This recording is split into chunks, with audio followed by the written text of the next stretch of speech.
tema mõtted peale viimast jutuajamist teiega. Mida ta mõtleb?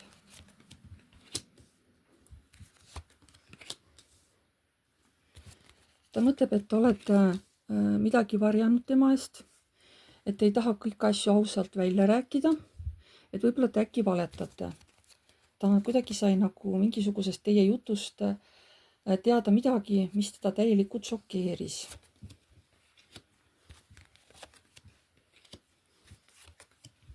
Ta aktiivselt otsib teiega nüüd kontakti, sest tal on tõesti hirm, et äkki te hakkate tema vastu nagu huvi kaotama, et hästi jõuliselt üritab nüüd teiega varsti ühendust võtta.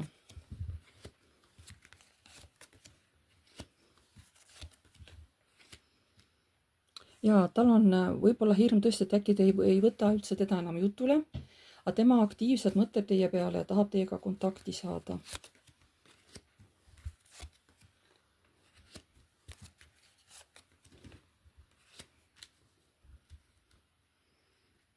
Ta üritab mõelda välja mingi plaani kiiresti, mis oleks hästi efektiivne, kus temale jääks justkui õigus jutuajamises, aga ta ei taha jääda ka nagu ohvri rolli, ta kardab jääda ohvri rolli.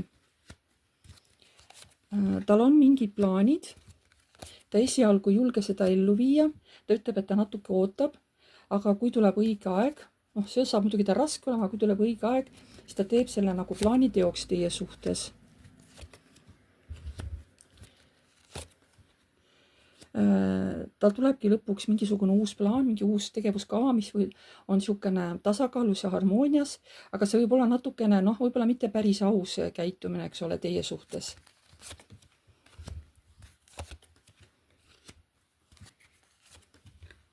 Ta ei taha teile välja näidata, et te lähete talle väga hästi korda ja te talle meeldite.